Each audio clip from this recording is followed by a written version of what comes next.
What's going on, guys? It's Heath Legend back with another video, and today we've got to talk about the case that's happened in Birmingham over the past 2 days. It's very, very sad because it's local to me. I'm from the Midlands, as you can probably tell by my accent. But it's really, really highlighted the total bias in the media, really. Because I'll give you the skinny on what happened. So, in the city of Birmingham, which is the second city of the UK, a man, and unknown to me who he is, but the CCTV footage which came out almost 24 hours later shows that he was a black man, went on a rampage in Birmingham city centre, which is a metropolitan city. It's not a backwater city by any stretch of the imagination. It's covered in CCTV. Police walk around. There's armed police in the train station as well, from what I know. And it seems to be the case where he has gone to the gay part of Birmingham and stabbed multiple people across the city, though, not just there. But he has killed at least one person, and I say at least one because there are still 6 other people in hospital from stab wounds. So, it's not always a fatality straight away, is it? But one of the eyewitnesses that's been doing the rounds on Twitter said that it was a black man. He's a black guy, between 20 to 25, wearing a hoodie, a black cap. The hoodie was very distinguished because it had two white straps going from there, black trousers, and I've seen him actually stabbing the girl several times in the neck. Even though CCTV footage wasn't released until 24 hours later by the media, but he said that he was a black man in a very, very distinct hoodie. Black or dark blue hoodie with like white tassels or white stripes on it. So it's very distinct. But the guy said he was black. He said outright he said he was black. And the media didn't say that at all. They just said he was a man, real helpful. And the reason why I bring that up is because this dude has only just been arrested this morning, Monday. This waste man was literally on the rampage for 24 hours. Yeah, his stabbing spree was 2 hours. But he was on the loose for 24 hours. Yet the media can't even say, "Oh, he was black." So what the hell? So you basically suspecting everybody. This ain't on. This ain't on. This is the same media that are telling us, "Oh yeah, you've got to wear a mask. You've got to be 2 meters apart, social distancing, protect the NHS, flatten the curve, all this crap. Second wave. Oh, Donald Trump doesn't care about coronavirus." It's not a bull. This is the same media, right, that chat shit. And you know what, I'm swearing, this media chat shit. How you cannot question everything this media tell you, I do not know. This media are so selective in what they tell you, what they tell normies, what they tell lefties that they love to pander to, what they tell the BAME community that they love to pander to, right? This is the same media that said when Donald Trump shut his borders to China that he was racist, that he was xenophobic. He did that within 2-3 weeks of the virus happening. Yeah, right. Donald Trump did that within 2 to 3 weeks. Yeah, they criticised him. He's xenophobic. He's racist. Boris Johnson diddles and daddles. Yeah, playing with his thumbs. Doesn't want to be seen as the bad guy. Right. Didn't want to be seen as the guy that wants to take people's liberties. Yeah, right. How long does he wait? Bearing in mind, this whole thing was known about since probably December. At latest January, we knew about this. Right. Boris Johnson took nearly 2 months to shut the borders, to stop flights into the UK. What did the media do? You can't do that. When he was talking about it, you can't do that. It's taking our liberties away. The moment he does it, you took too long. This same media, you took too long. Boris Johnson's been slow. He's stumbled. The government are incompetent. How are you still listening to the media? How are you still believing them?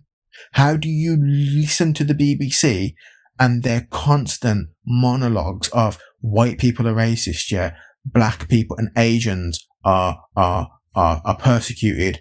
Do you remember the dudes in Reading? Do you remember them? I do. 3 gay dudes sitting in a park, minding their own business. I'm pretty sure they're having a drink on a sunny day. What happened? They got drugged up by an asylum seeker or immigrant or whatever you want to call it. The words are interchangeable now. You can't even tell the difference. But because, again, people are changing language, How many days did the media report on that one day? What happened the next day? Oh, that's right. A fan of Burnley Football Club flew a White Lives Matter banner over a football game. Media spoke about that for like 2 weeks. Did they speak about the three gay dudes getting stabbed to death in Reading? Nope, they didn't. Why is that? Why didn't the media talk about that? Do we even know their names? We know George Floyd's name. We know Jacob Blake's name. We now know Daniel Prude's name as well. Why don't we know the three gay dudes? Well, why don't we know their names? Like, yeah, I could probably go and do some research. Got to go do some research and find out their names. But why should I have to do that? When George Floyd got like 1 million funerals, why? Golden casket celebrities. I mean, Jesus got that. Martin Luther King didn't get that either. Malcolm X didn't get that either. I don't even think Gandhi got that. Those last three, they died within the last 100 years. And I'm just rounding it, 100 years. I know when they died, but I'm just rounding it. Jesus died like nearly 2,000 years ago. But George Floyd, he got like 1 million funerals and a golden casket and murals. People were rioting in his name, apparently. These three gay dudes, we don't know who they are. Gary Lineker wants to house a migrant, a genuine asylum seeker that no one's got a problem with, most likely. But the three gay dudes, we don't know who they are. We're not going to probably know the names of the people that got stabbed in Birmingham either. Or we'll see it in some fleeting story and then it'll never be spoke about again. Let me leave you with this. People have often said that Ann Coulter, she's worked with Trump in the past. She's an author and a political commentator. Because the media don't like her, they call her a far-right conspiracy theorist, despite the fact that she's got, loads of books and she's got a lot of clout in her scene. But she came up with something via a tweet in 2015, and even though it was limited to American mass shooters, there's a lot of crossover in terms of how the media are going about things now. And basically she said that the longer the media take to report the characteristics, in this case, of an American mass shooter, the longer it takes them, and I would imagine it's in the space of hours, right? The longer it takes them, most likely the shooter is non-white. It took the media nearly 24 hours to release a CCTV footage of this dude that was stabbing people in Birmingham. If I went to any major city in the UK or the US, major city, and I headbutted someone in the teeth, so causing them a decent amount of damage, guarantee you I'd be arrested within 10 minutes. 100%. In 10 minutes, I'd be arrested and charged. Not in 10 minutes, not charged, but arrested. So why is it the guy went on a rampage with his mental health or not? I don't care. Don't care. The media already said it ruled out hate crime. One, how do you know that?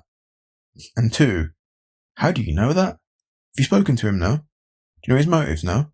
So how can you rule it out? You can't rule out anything. They ran with the story that George Floyd was killed as a result of police racial brutality, and they made sure to play that up, the whole race card, even though there's literally zero evidence of Derek Chauvin being racist, absolutely zero, right? They still ran with it. Another unarmed black man in capital B killed by a white lowercase w cop. Murdered, they use, even though that's not the definition of the term murder. But yeah, this guy, they can clearly say it's not hate. It's not hate. This guy went on a rampage for 2 hours and then was on the run for nearly 48. Media took 24 hours to release the footage. So you tell me that in this case, Coulter's law wasn't applicable? I think it's very applicable. Stop listening to the media. Stop listening to them. The MSM, mainstream media, stop listening to them. Stop listening to normies and celebrities on Twitter as well. Do that. Stop listening to them. Sorry if this is a bit of a rant. I apologise, but you know what? I had to get it out. I had to record this like 4 times as well, because I just kept rambling about things that didn't have any relevance. But if on the BBC, guys, if you like this video, I know it's a bit different. If you do like this video though, please do like, comment and subscribe. Be sure to share as well. If you know any friends that would agree with our point of view, mine and yours, please do share. Because at the moment I need all the engagement I can. And engagement on YouTube is comments. Engagement on YouTube is upvotes or downvotes, doesn't matter. Hopefully upvote, of course, like. That's it, like. And subscribe and share. Anything counts as engagement. The more engagement I get, the higher I get up. If you like what I'm doing, please do those things, because at the end of the day, there's not many of us out there that are doing this. There's not many of us out there that are trying to be the voice of reason, that are trying to be the voice of common sense, that are trying to be the voice of, it doesn't matter who you are, if you need to be held accountable, I'm going to hold you accountable. It doesn't matter what you look like or where you're from, I don't care. If you need to be taken to task for something, I'm going to do it. So again, from the bottom of my heart, 1, thank you for watching. And 2, do like, comment, subscribe and share. And until the next time, take care. Peace.